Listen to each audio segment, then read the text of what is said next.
please join in welcoming the Innovations 2014 Opening General Session Chair, Gerardo E. de los Santos.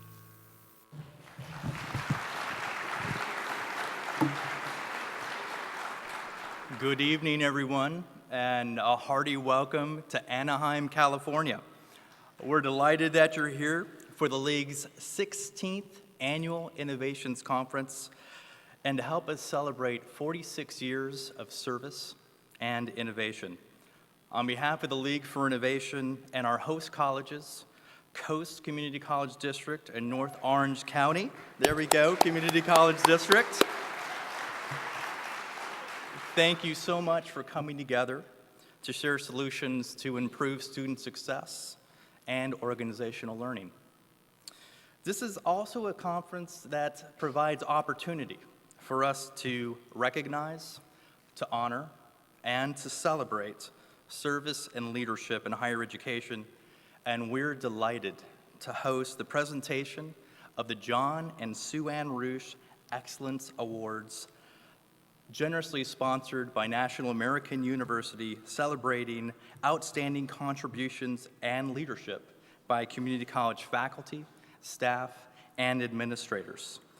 This September, all League member colleges had the opportunity to nominate outstanding leaders, faculty, and staff who have made wonderful contributions to student success, leadership, teaching, and learning.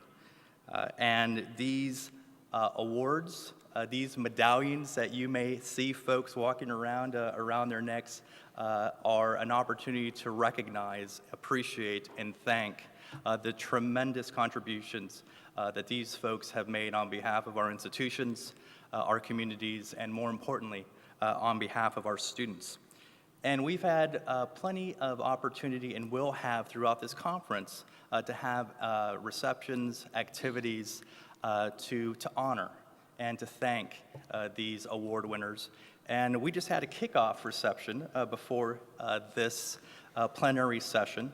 That was the first opportunity to do that. And it was graciously sponsored by our good friends and colleagues from Education Testing Service. And so we just want to say thank you to ETS for helping us to kick off the celebration. So please help me give them a round of applause.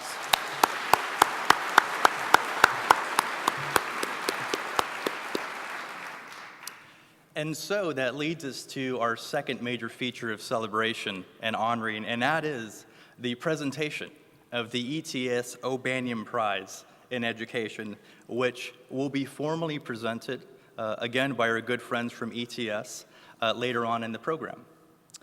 The third celebration feature is a presentation of the John Rush and Terry O'Banion International Leadership Award, dedicating to honoring and celebrating outstanding leadership contributions in the community college field, both nationally and well beyond. But before we get to these presentations and these awards, we would first like to ask Dr. Lori Adrian, the president of Coastline Community College, to come to the stage to provide a welcome on behalf of our host institutions. Please help me welcome to the stage Dr. Lori Adrian.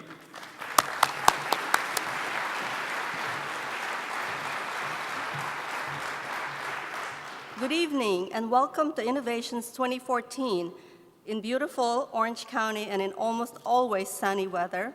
And as you saw from our video, we're practically walking on sunshine every day. So from what we hear, you're gonna have sunshine tomorrow. We welcome you on behalf of the Coast District and the North Orange Community College District. And we thank the League for allowing us to host this conference and allowing many of our faculty and staff to participate. Our host steering committee has been working with amazing League staff to make sure that you have a wonderful experience. We want to thank our boards of trustees for their support, and tonight is the president of the Coast Community College Board of Trustees, Mary Hornbuckle, and Molly McClanahan from the North Orange Board of Trustees. We also want to thank our host steering committee and the many volunteers you see around wearing their All-Stars t-shirts. We hope that each session and each day brings new knowledge and you gain new insights, and that you are prompted to have renewed dedication and enthusiasm in going back to your institutions and doing things that are different, trying something new or something better, and that you inspire others to do the same. So enjoy the conference, and thank you for being here.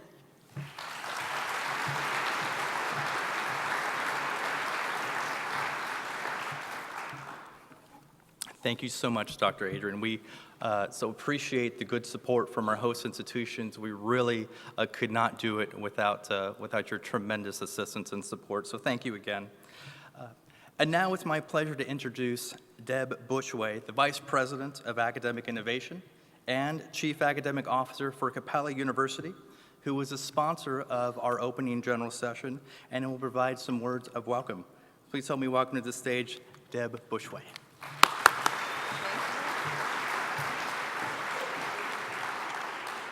Well, good evening. I can't tell you, I'm so excited to welcome you on behalf of Capella University to this opening general session and featuring the remarks of Martha Kantor. I'm excited to hear them myself. Now, I suspect that there are as many definitions of innovation in this room as there are people, particularly with, usually independent-minded academics in the room. All right? But I particularly like the definition used by Richard Lyons, who's at UC Berkeley at this time, and he puts it very succinctly. He says that innovation is fresh thinking that provides value. And I think that we can provide value in higher education to our students, our institutions, and our nation by addressing some key problems that we're all facing at this time. Three of these problems might be seen as continuing to maintain access, continuing our access work, but also focusing on, at the same time, increasing affordability and increasing the attainment of post-secondary success for our learners. Now, this is a challenging assignment, but we in higher ed are used to challenging assignments. And I think that there is one solution that I want to mention that I think is emerging at this point in time, and that's competency-based education. There's lots of talk about it. I do think it has potential to shift the discussion away from a focus on inputs to a focus on outcomes, learning outcomes. And we think that that combination of things, that those learning outcomes might be packaged as modularized competencies that build into certificates that are recognized by employers, that stack into degrees. We don't know. These solutions are emerging. At Capella University, I just want to say that we're proud to be one of the early leaders, along with other institutions such as Northern Arizona, the University of Wisconsin, Southern New Hampshire University, Brandman here in Southern California, and many community colleges as well, in experimenting in this space of competency-based delivery and direct assessment delivery.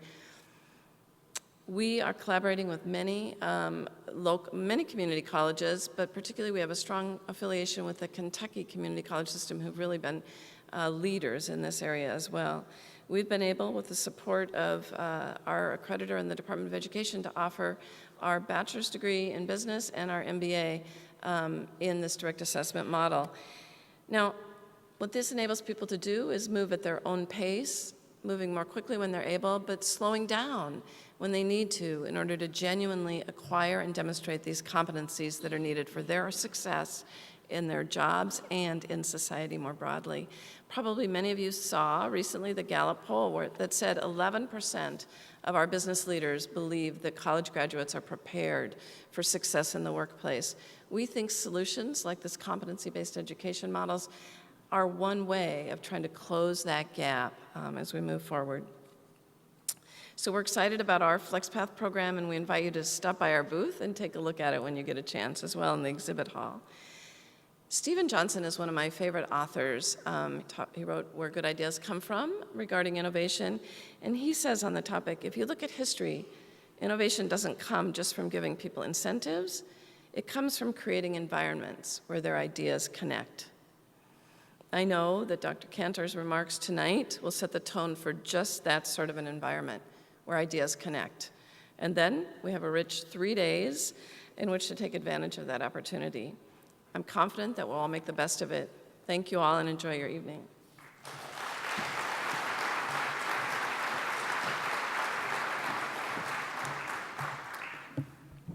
Thank you very much. We appreciate your good support, Deb.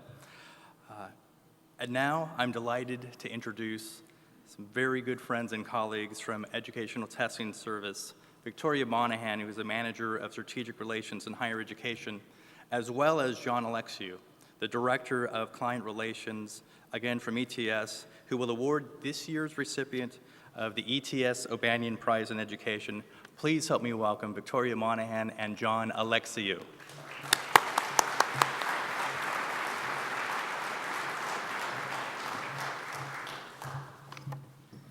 We're doing this Academy Award style tonight, the two of us. So John, the Oscar goes to?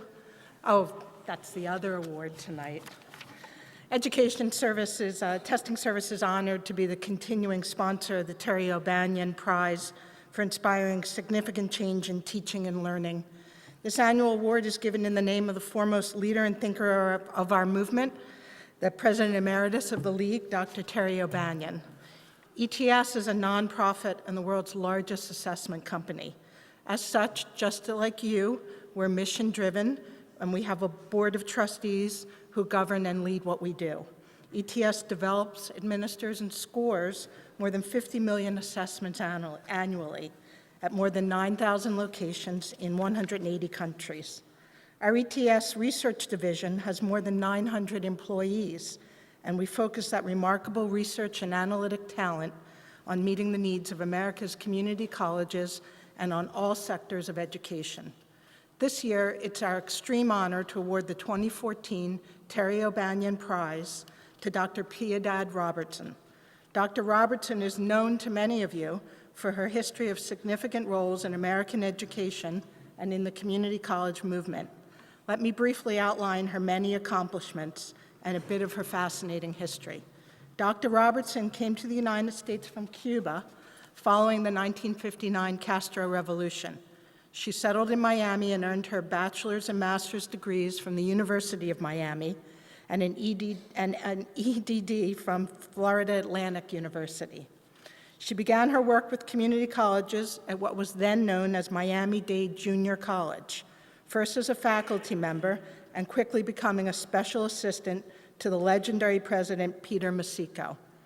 As she gained further administrative skills and experience, she became the college's vice president for public affairs and ultimately the college-wide vice president for education. She left Miami-Dade to become the president of Bunker Hill Community College in Boston. When William Weld was elected governor of the Commonwealth of Massachusetts, he asked Dr. Robertson to become the Secretary of Education. She served in that position from 1991 to 1995. In that role, she worked tirelessly to, among other accomplishments, comprehensively reform the Massachusetts K-12 system and to institute a dual enrollment system. She became the president of Santa Monica College here in California in 1995 and served in that role until 2005. While at Santa Monica, she was instrumental in establishing the Academy of Entertainment and Technology. After leaving Santa Monica, she became president of the Education Commission of the States, an organization dedicated to the improvement of the span of public education from K-12 to higher ed. She's recently retired and moved back to Miami to rejoin her family and friends. Dr. Robertson has served and continues to serve on various corporate boards. She's a member of the ETS Board of Trustees. ETS is extremely proud to present this year's 2014 Terry O'Banion Prize to Dr. Piedad Robertson.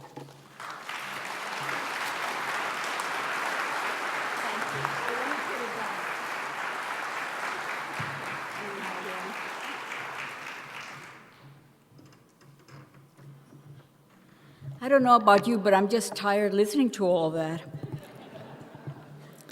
I want to say thank you to the League for Innovation and to ETS, two organizations that are very dear to my heart, for this honor. An honor named after a good friend, Terry O'Banion. We were discussing before that you could only achieve leadership if your hair was this color. So, Terry and I qualify. I just want to remind everybody that when you get to this point in your life, when you're recognized for some leadership that you have had, you always have to look around at the people that helped you get there. Because if you believe you did it by yourself, you are so wrong. Leadership is a joint effort of a group of people that think alike and try to achieve what has not been done before. So I want to recognize, just very briefly, the people that helped me get where I was. From Miami-Dade, Peter Masico, Bob McCabe, Terry Kelly, John Alexio. From Massachusetts, Governor Bill Weld. I mean, here you are. Change education, do what you want. Just do it differently and give me results, and I will get you the money, because you do need money for that.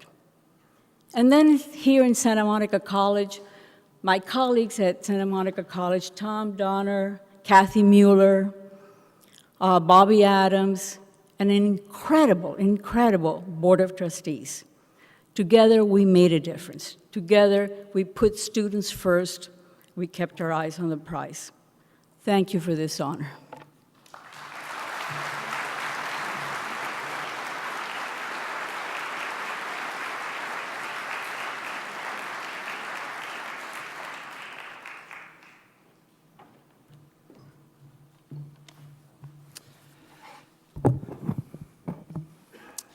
And now I have the very special privilege of announcing the second annual John Roosh and Terry O'Banion International Leadership Award recipient.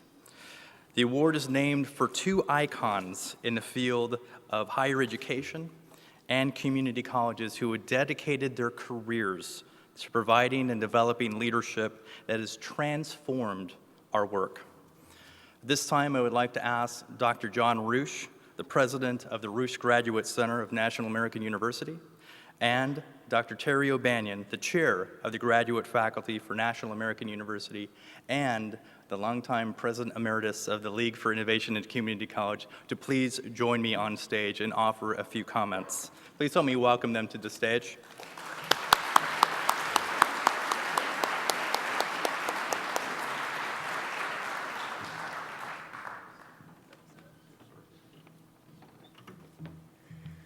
We drew straws, and I got the short one. John and I are delighted with this honor that the League has bestowed on us. And we are so particularly honored that our dear friend Martha Cantor would honor us by accepting it.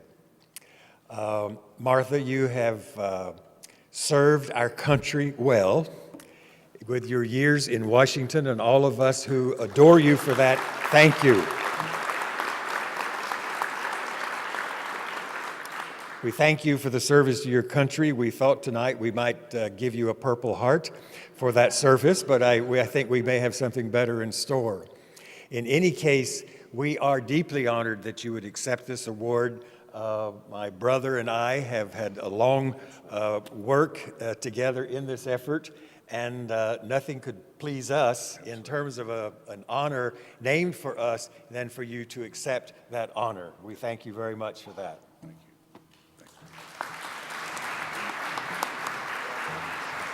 you. That's fine.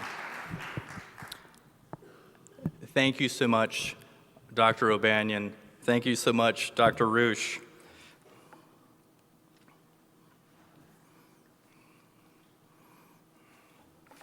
While Martha is making it up to the stage, I just want to say it's an honor of her invaluable contributions to higher education that we're thrilled that Martha is a recipient of the Terry O'Banion and John Roosh International Leadership Award. And as Terry so eloquently put it, she has served us so well in our nation's capital.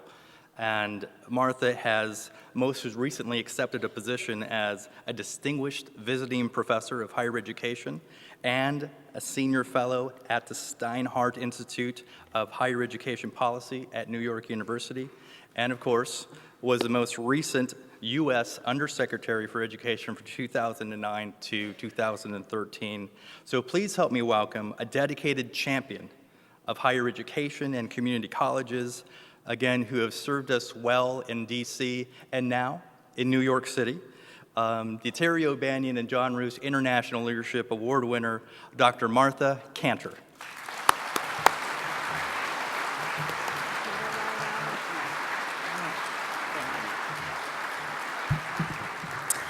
Good afternoon, everyone.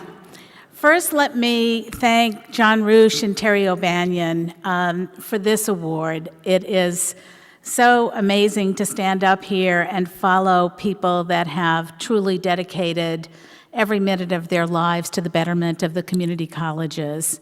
And I was telling Dr. Robertson that when she was first became the president of Santa Monica College, I flew down to welcome her and go to her inauguration.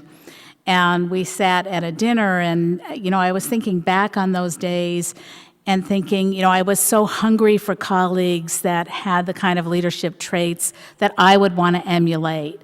And I know each one of you in this room has those traits because you're here, you're at an innovations conference, and you're thinking about the future, and that is what this country needs. So I just want to first congratulate Piedad for this honor this evening. I want to thank John and Terry for establishing the award that I am able to accept and that Piedad can follow in your footsteps, and we're just really delighted to be here. And finally, I'm not starting yet. Finally, I'd like to thank Gerardo de los Santos and Stella Perez and all of the League staff for the great job that they do putting on this conference, but most importantly, and I think, our friend from Capella said it so beautifully, connecting people to the ideas that are going to make a difference in students' lives. So I think when I thought about what am I going to talk to you about, I was thinking back and looking over the League's website and thinking back to my time on the League and thinking today that the League has actually been in place for over 46 years. And what the League has done is really, with Terry's leadership and John's leadership and Gerardo's leadership and so many of you, has really inspired all of us year after year, all over those decades, to help students excel. And that's what this conference is about. It's about excellence. It's taking, the now 10 million community college students in the country, the now 43% of students who are undergraduates across American higher education. And that isn't even all the students. That number doesn't count all the students in the adult education programs, all the students in the continuing or extended education programs, all the students in the fee-based programs. And so the League has really held this national spotlight for all of us to deliver its mission, which is simply to improve community college education through innovation, experimentation, and institutional transformation. And so all of us are here tonight to think about, what does it take to really make change that is going to sustain this country going forward? So again, I'd like to thank the League and let you know that I was remembering that it was exactly 10 years ago that I stood up here, just like you have, the president of Coastline has stood up here, and kicked off the League's conference on innovation in 2004. Actually, it was on March 1st, not March 2nd, so that's the only difference. And I had colleagues in the Bay Area, 10 community colleges, just like all of you, to put this conference on. And at that time, just like today, we were weathering, no surprise, severe budget cuts. We had thousands of students from all backgrounds, from all cultures, from all different preparation levels and needs. And, I was going to go back to my college district and start to position a local bond campaign for, $500 million because I thought our buildings are going to crumble and we're not going to have classrooms to teach in for the next 30 years. If we were going to wait for the state to do anything. Our state list in California had billions of dollars on waiting lists for years and years and years. And if we had to wait for the state to modernize those classrooms or patch our roofs, and I know many of our faculty are here today, and I'm thrilled to have the De Anza and Foothill faculty join us this evening. And I thought, these are the kinds of things where you have to push the envelope, push boundaries, and just have a bigger vision than yesterday. Because we really can't sustain what we want to do without the kinds of partnerships we're going to need going forward. And so I went back to see, what did I say at the League conference 10 years ago? And so I pulled out this little quote, and I said to everyone, and you'll really think this is quite remarkable, as you have no doubt heard, California is in a severe budget crisis that led to unprecedented reductions for community colleges. 175,000 students statewide were denied access to community colleges last year. And like many of you, and pretty much everybody in the audience, we've had to reduce our budgets, and we've engaged in strategic planning, and we've done our restructuring. And while we do our part, we have to work with you because we've got to rebuild our economy.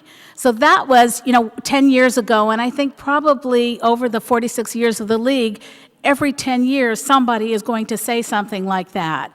And don't you think we are smart enough as a country not to have to repeat the history in the very same way that we keep repeating it every decade, every decade, every decade? But through all of it, all of us have just continued to innovate our way forward. And really what all of you are doing is innovating for what I call a world-class future. A future that doesn't have any waiting lists. When we talk about access and affordability and quality and completion, those are the 4 cornerstones of what we've done in Washington, and I'll talk a little bit about that. When I think about those waiting lists, and I think about the millions of Americans who don't even know there's a waiting list to get onto, and I think those students can't get the classes that you want to offer them because you don't have the state money to give them those classes, to get the sequence of courses ready to be a nurse, to be a radiologic technician, to be any manner of professions that you educate our students for. It's just remarkable that we have not learned to sustain the support of this nation. And, we want a future which students don't have to backtrack, to relearn what they should have learned other places. Now, we're always going to have people that didn't get an education, immigrant folks coming in that didn't have the opportunity, maybe in some of the developing countries that really don't have the education systems that we have long benefited from. But we've got a situation where we have got to stop the state disinvestment in our higher education community colleges and universities. And I have a chart, which I'm not sure if we could put it up. We had a little bit of a one of our technology changes, and I'm hoping we can show this chart, where you'll basically see every state in the country and how we have disinvested over the last, really, in this recession, not to say anything about the last recession or the recession before that. So we'd like to see a future where community colleges would remain affordable, where we wouldn't have to fight each and every year. And I'll tell you, after 4.5 years in Washington, every single year, it was a nightmare to fight for that Pell Grant. Every single day, we had to fight just to sustain the Pell Grant, much less to deliver what the president wanted to do, first out of the box, increase the Pell Grant on a sustainable, predictable formula that would allow the students to have access to the education that you provide. We also have a future where we'd be awarding certificates and degrees to far more students than we've been able to do. We have the completion agenda. All of you are participating in that. The League has been a leader in looking at, where can we do this? We know we have more students completing college than ever before, but our country doesn't understand 2 things. We have to dispel the notion that our students, on the one hand, are full-time, and on the second, don't have to work to get an education. We have not made that understanding crystal clear across the country, that more than half of community colleges, in many cases in my career, 2/3 were working while they went to college, and they were large numbers of part-time students. They simply couldn't be full-time students. I would be the first to want them to be a full-time student. Full-time students complete more, they go faster, they can get an education that we need more quickly, they can graduate, but that is just not the case with cost and family and all of the other pressures on our students. So if we can make the case that the full-time student might have been a thing in the past 50 years ago when we were only educating more elite students, but today our students are part-time, they work, and they come from very, very different backgrounds and cultures. And so we need to tirelessly educate our leaders at all levels about the experiences of your students, our students, first-generation students, students of color, immigrants, the veterans who are coming back, students with disabilities, low-income students, gay and transgender students, the new millennials, and the many different and growing populations that want to come into your doors and that we have welcomed historically for more than a century. We've got to look at innovation in the classroom, learning communities, high-touch virtual advising, all of those kinds of things that you are doing and continue to do. And one of the things we say is people don't understand you have been innovating for a century. Community colleges have been tremendously innovative places across America. Innovation is not something new. And I think that's another point that we can emphasize when we talk to people about the kinds of state-of-the-art programs that you are engineering on your campuses to really serve what I call the top 100% of students in this country. So we've had 5 recessions in my short 40-year history in the community colleges, and we always have 5 years of downturn and 5 years of upturn, and I don't see the slide up there yet, but I'm sure we're getting to it. But it's unfortunate that too many policymakers around the country, many of them haven't been in a classroom, number one. Another problem is that government leaders don't think that community colleges and universities have innovated enough, so something is broken, and we're supposed to be the model for the world. And frankly, when I traveled around the world and represented the president, people want to understand what you're doing in general education, how you're delivering critical thinking skills to such a diverse public, how are students getting the access that people admire from many different parts of the country, and how do we get the community trained for the workforce that we need and for the society that we want. So I have a couple of asks of the audience. I guess my marketing friends tell me, people won't remember anything you say unless you say it 17 times. But I only have 3 asks, and I'm not going to say them 17 times, but I will make the transcript available if Gerardo would like to have it. So my first ask is, take these policymakers, take the journalists, take the elected leadership of your local counties, your communities, your state, the federal government. Invite federal employees to your campuses. They will not charge you. They have to come for free. They want to come out. They should need to see what's going on your campuses, and show them what you've done to create more access to students. Show them your labs. Show them the quality of the education that you're providing to keep college affordable, to keep it available, and to help students get through in the many ways that they can. Tell them what you've done to redesign developmental education. Tell them what you've done to build stronger and deeper partnerships with industry, with your K-12 counterparts, with universities. Tell them what you've done to increase the STEM pipeline. These are all things in the conference for the next couple of days that you are going to showcase each other. And this is the message that the country needs. To push the envelope on giving a wider array of degrees and certificates. I know George Boggs is here. He was leading a whole group into cybersecurity, 21st century cybersecurity. I'm not a cybersecurity professional, but this is the kind of training that we provide in the community colleges that the public simply does not have a clue about. Show them how you're getting more impact from accreditation. Show them what an accreditation self-study is. Show them when you get a report from accreditors that say you're doing all these really incredible things. Those are the kinds of things that people need. Tell them how you're increasing the teaching pipeline. A number of the schools now are having a 2-year to 4-year bridge or have the whole 4-year program within the community college. And goodness knows, as Arne Duncan has said so many times at the podia across the country, we're going to need to replace 1 million teachers between now and the year 2020. And tell them you have done all this innovation despite these horrendous cutbacks in higher education.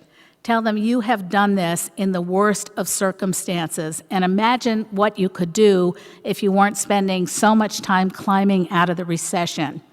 And I could go on, for the rest of the speech about community college innovation or how hard it's been to get as much done as you've been able to do.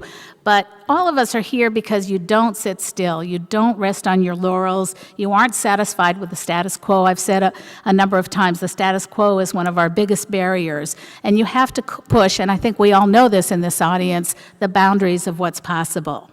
So in my 4.5 years as your undersecretary, I visited many of your campuses. I saw a ton of innovation. I know Terry O'Banion, John Roosh, all of you in the audience have seen a ton of innovation that you have been able to architect and lead.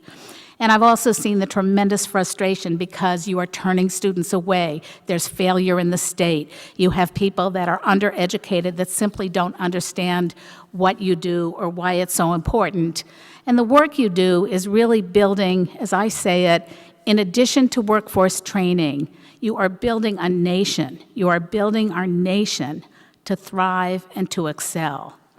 And I see the challenge that we have before us, not just in preparing for the workforce, not just in serving the underprepared students, not just in bringing people from all walks of life to the campuses to get a better life, but I see this whole thing as a democracy at risk. And in 2011, at the Department of Education, one of the things that I'm proud of having done was commissioning 125 scholars to come together and think together for a year to survey the state of what I call civic learning and democratic engagement across American higher education. So why would somebody like me want to do this? Because I think our democracy is at a turning point. I think we're at a very fragile place in life. And higher education does so much more than what some people would like to believe. And I think we need to really stretch ourselves to tie what we do to shaping the nation that we want to become. And people don't really understand this, even to this day. I mean, most of the national conversation is about workforce training, or it's about getting the most underserved to get served, but it isn't about the value of the people we're creating on our campuses across this country, many of whom have got to lead us forward in the 21st century.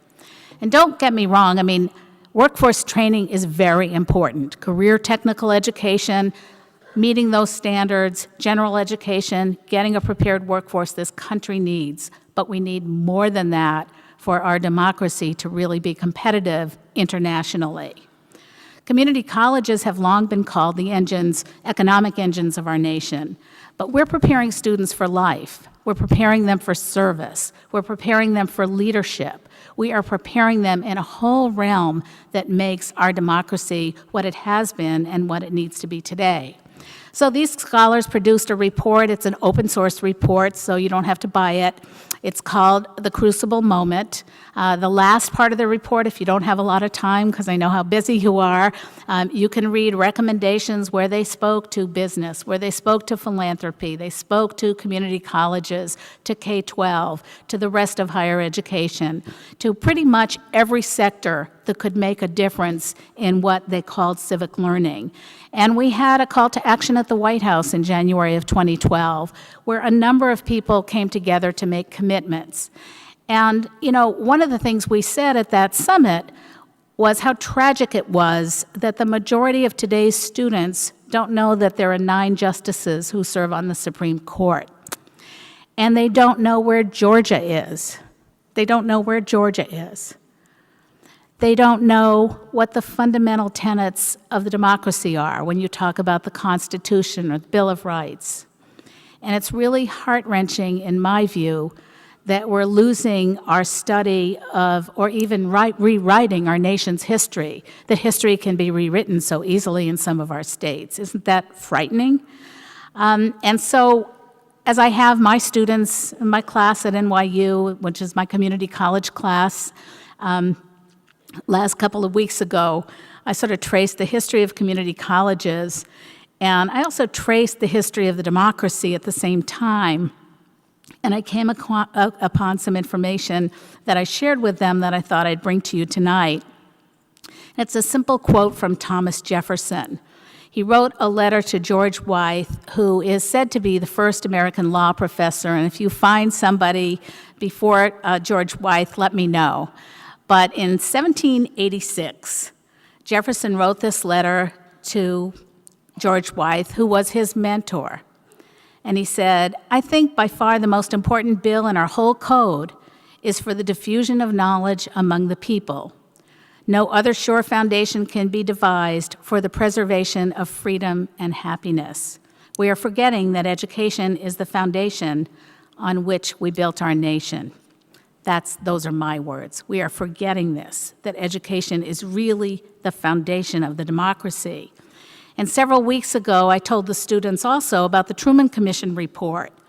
And only 2 out of the 25 students that I have had ever heard about the Truman Commission on Higher Education, where they reaffirmed what the democracy is. And they said that the purpose of higher education, specifically community colleges and universities, is education for a fuller realization of democracy in every phase of living. Education directly and explicitly for international understanding and cooperation. How important is that? Look at Crimea. Look at what is happening in the Ukraine. Education for the application of creative imagination and trained intelligence to the solution of social problems and the administration of public affairs. So it's not all about making money. It's not all about profit. It is not all about business. It is not all about business industry. It is much, much bigger. And that is why everything that you're doing in these classrooms is so critically important. They put the democracy at the heart of their goals, and they coupled that with globalization and innovation. Does that sound familiar? I mean, this was back in 1947. And this is what drove the growth and expansion of American higher education after World War II. And this kind of philosophy really drove the expansion of the community college system in the 50s, 60s, and 70s. And they said that education by far is the biggest and most hopeful of the nation's enterprises. Long ago, our people recognized that education for all, and you'll see this word, education for all, today in legislation. Education for all is not only democracy's obligation, but its necessity. Education is the foundation of democratic liberties. Without an education citizenry alert to preserve and extend freedom, it would not long endure. So this is why we have got to get people on our campuses. We have got to make the case of the larger vision of why the work you do is so critically important. And this is why I have to make a second ask of you in these remarks. The democracy commitment. The democracy commitment was one of the commitments that was made at the White House Summit in 2012. And it grew out of people coming together, and I know that Brian Murphy of De Anza College and also Bernie Ronan, who's Maricopa's vice president, co-founded the American Democracy Commitment, and they founded the initiative, and they're going to talk about it here at the conference. And Brian emailed me this morning from Northern California and wanted you to know that 132 community colleges have already signed on. It is a specific community college initiative. Those campuses that have joined represent more than 2.4 million students out of the 10 million I mentioned, and we need everybody's participation in some way. You won't be surprised that the League is helping to incubate this at the conference, and they've decided that voter registration is the first goal that they really want to track and make a difference in on campuses across the country. Too many young people just are not voting. Too many older people are just fed up. We have got to get better people elected, and we've got to get people, and it starts with voting. We've got to get our students to lead the government. I mean, we are at, I think I saw this data point, the approval rating of Congress is lower than 10% today. People do not have confidence in our governmental leaders, and that's why the work is so important. So I hope that you can do this, that you can also do, bring people to your campuses. And I thought I'd spend the rest of the time just taking a look back at what happened in Washington over the last few years, and then a look ahead. So retrospectively, way back in the spring of 2009 when I had less gray hair, and I'm not, Pia Dodd Robertson has been a role model of mine, and so I can't stand up here and say I'm as highly as educated as you and Terry and John. But in the spring of 2009, it was a month after the president took office. He took office on January 20th. I got a call to come up and spend the day with Secretary Duncan. And the ask was to educate him about community colleges, the importance of what you do. And I spent the weekend, it was on a President's Day weekend, and I spent that weekend, designing the top 10 things that I wanted Secretary Duncan to do in his new job. And left, and flew to Washington on President's Day, and then came back the next night to my campus. And spent the day with him, and a week later, that Friday of that week, I was in my office at Foothill de Anza, and I was looking out the window, and he called and asked me to join the team in Washington. And I did not hesitate for a minute. I just said yes. And of course, people who know me know that I'm a little bit impulsive and impetuous, and my mother was really annoyed. She said, "You don't even know Secretary Duncan. How can you do this?" But it was this call at this moment in time, and it was a call to service. And it's a call that we all have in our lives, and you take that call when you get that call. And the call may be different, certainly may not be Secretary Duncan, it may be a family member, it may be a leader in the community, it may be somebody that you hadn't seen 40 years ago that needs you. And most of us don't have those calls very often, but when they come, you take them. And so I said yes. And for the past 4.5 years, I found myself leading the federal government's efforts to make better the 7,000 colleges and universities in the country, the 28 million undergraduate and graduate students, and most especially within that realm, the 10 million community college students that grew dramatically over that first term. And I had one goal: boost educational attainment of all Americans for the many reasons that I've said. And you have to have access. Another thing I've been saying lately and thinking about since I'm at a university now, be able to think a little bit better. Access is an outcome.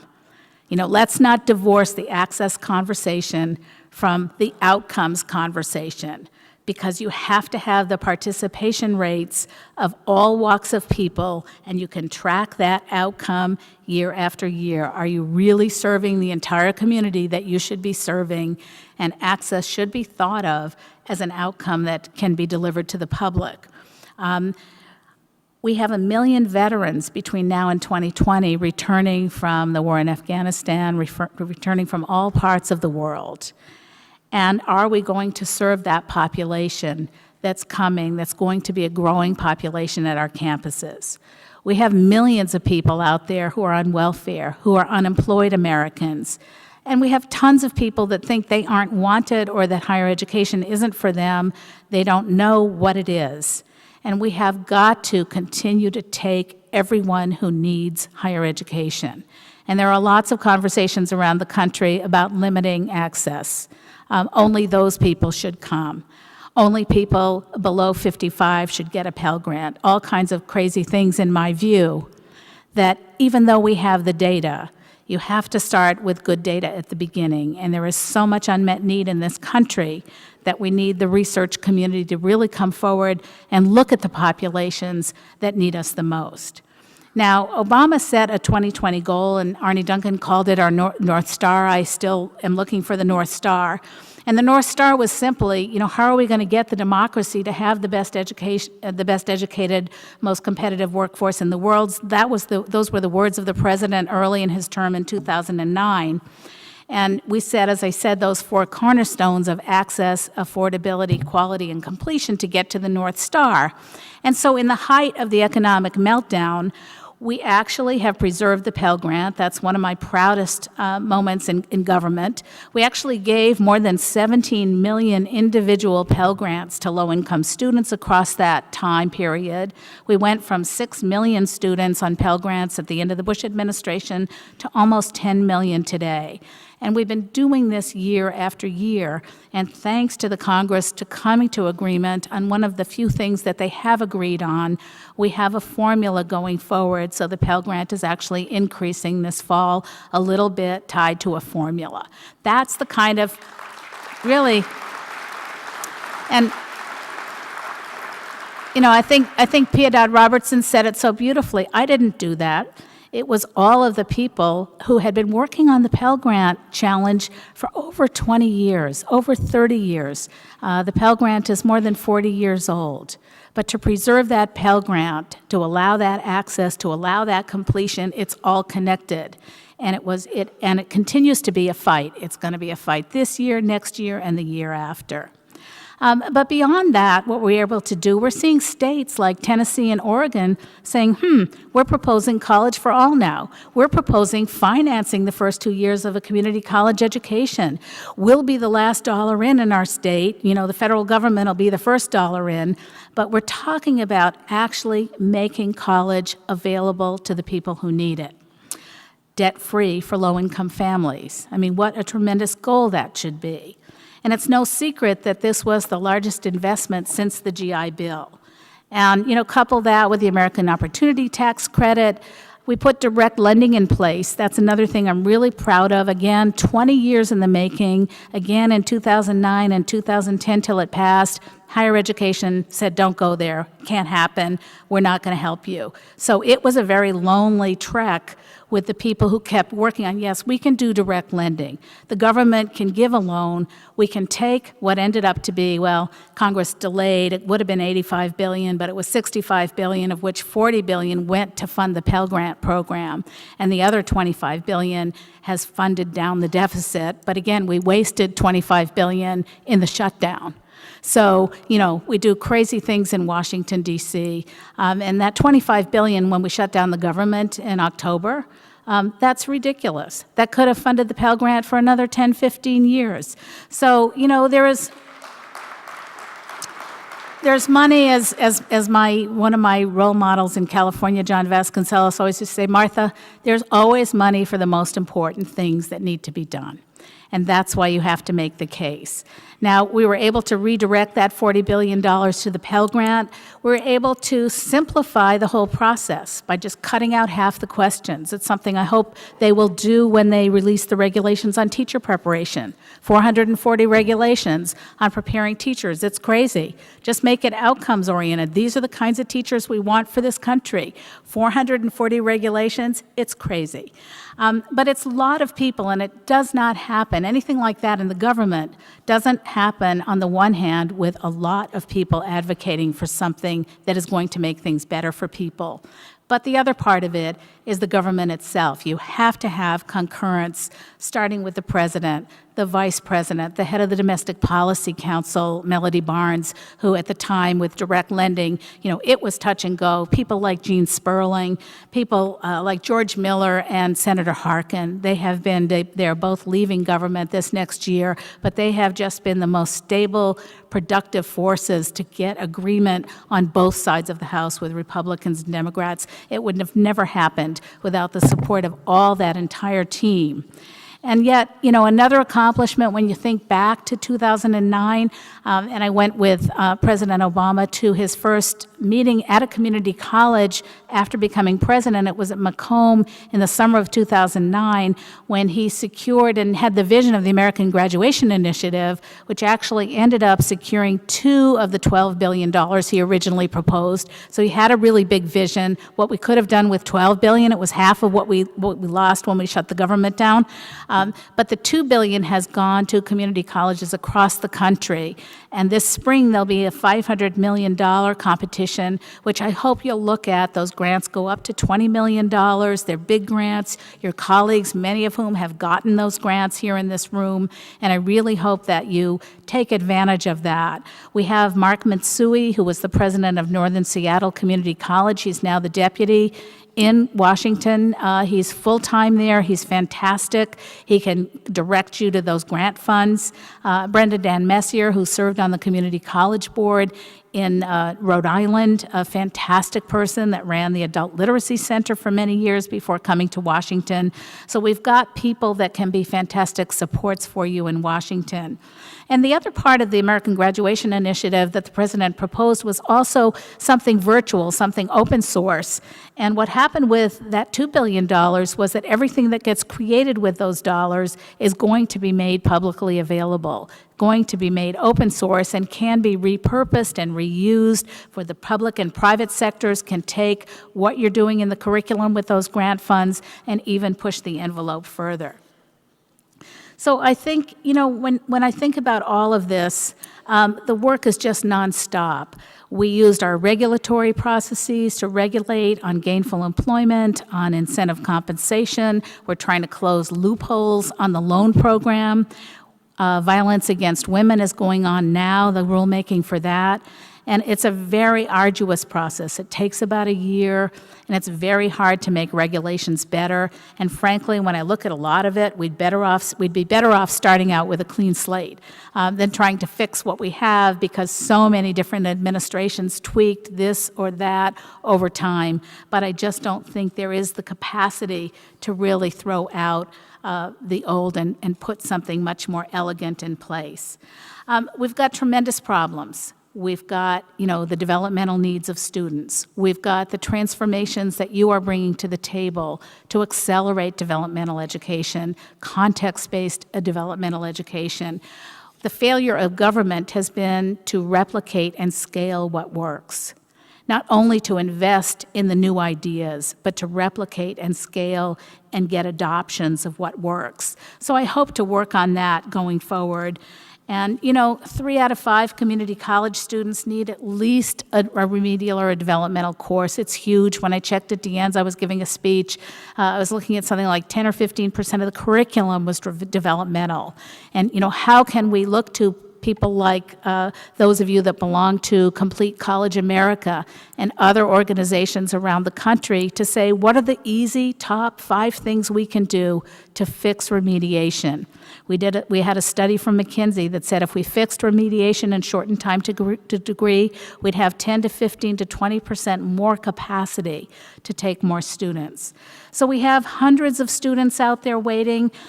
Looking ahead, we're going to wend our way out of the recession, I'm pretty confident. We'll have some more money to put back into community colleges. And we know that we can't increase access and serve the million more students successfully without the tireless commitment that you bring to the job every single day to give students an education that's coherent, that's relevant. It's not going to be mix and match.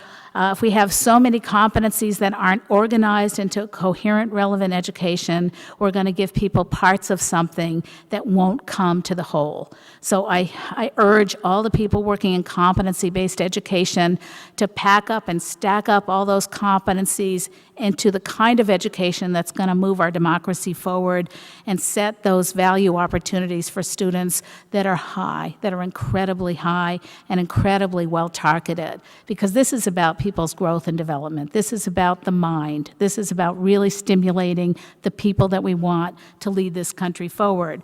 And we're not going to increase student access and success without leveraging innovation. We need technology. It's not a panacea. We need evidence. We don't have the evidence base in education that we should have by now. And we can't increase access and success without sustainable and predictable financial investments in community colleges. And so right now, I'm in good company with all of you. I'm teaching my class, and I thought I'd just close my remarks with some words from Margie Worrell, who prepared this eulogy when Nelson Mandela passed away. And it really spoke to me, and I wanted to share it with you, and I'll certainly give it to Gerardo if you want to share it with others. And she said, every one of us are called to greater courage in some unique way. And frankly, this is not in her quote, but it has been a fight pretty much every day for 4.5 years. She said, no one is immune to fear. No one is forever free of self-doubt. Connecting to a purpose much bigger than ourselves, it is what enables us to step through our fears of not being enough, to think bigger as you're doing here today, to play bolder, and to act with the bravery needed to make the important contributions that only we can make. Courage, resilience, forgiveness, and dedication to a cause far bigger than ourselves, these are the timeless messages of the great Madiba's life. And I can think of no more meaningful way to honor his passing than to reflect on the legacy we are creating each day in how we choose to live our own lives. Community colleges are integral to reaching the President's goal, educating the 21st century workforce, and preserving our democracy for generations to come. And this is what the cause is that we are all committed to here. So I thank you for this honor. I thank you for giving me the stage. And I look forward to the conference and want to again thank the League and the honoree, Piedad, my role model, and Terry and John for this award, and just look forward to working with you in the months and years ahead to get this generation ready for the next and the next. Thanks so much. Can I leave this here? Yeah, I think you stay here. Thank you. That was wonderful. Is it too long? Thank you. That was Sound fine? perfect. That was perfect. Okay, you sure? You stay right here. Okay. Take my, Look at this. thank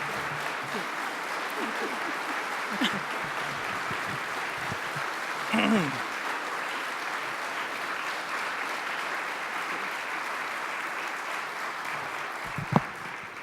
Dr. Cantor, thank you so much for being here with us, and thank you for your courage serving our country and representing us so well on the Hill and in D.C. in what we know must have been a daily struggle to fight for what we know is right on behalf of our communities and on behalf of our students. And so we are so appreciative. And on behalf of the League for Innovation, we have your International Leadership Award in name of Dr. Terry O'Banion and John Roosh. And in addition to that, we also have a special token of our appreciation from the League for Innovation. We'll send this home for you. This is from Arco Sante. This is from the City of the Future in northern Arizona, which is a city from the Italian architect that was to be built, that was to take architecture into the future. And so you talked about innovation, you talked about the future, so we are so pleased to honor you with this token of our appreciation. So please help me give another round of applause to Dr. Cantor. Thank you. Can we leave it here? Sure. And then go upstairs? Absolutely. Thank I'll you. get that for you.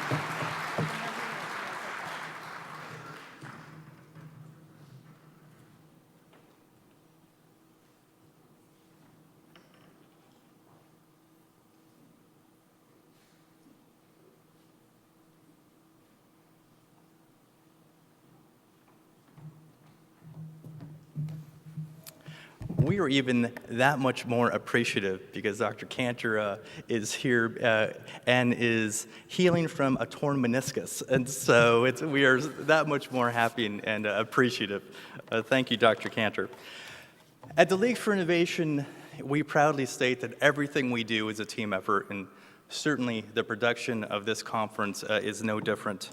And so we would like to once again thank our host institutions, along with the League staff that have been working tirelessly throughout the year to help make this learning experience really special and exceptional. So please help me thank the volunteers from Coast Community College District and North Orange County Community College District once again for their wonderful support and planning.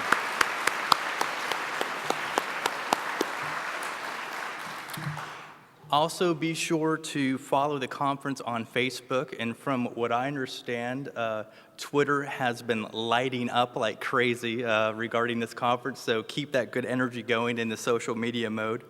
Also, we're very pleased to announce the official launch of another League monograph, The Cross Papers, number 17, entitled Teaching with the Brain in Mind, What Neuroscience Can and Cannot Tell Us About How Students Learn. The author, Amy J. Marin, will be signing monographs in booth 127 in the exhibition to follow. And so now, please join us in the exhibition in the Marquee Ballroom for our opening reception and also to spend some good time with our corporate exhibitors. We will also have photo and video sessions for the John and Sue Ann Roosh Excellence Award winners. And we want to give special thanks to our friends at Chattanooga State Community College who are going to be capturing and have already started to capture interviews from our Excellence Award winners and who are going to be doing so throughout the conference. So thank you all very much. Our plenary session is adjourned, and have a great conference, everyone.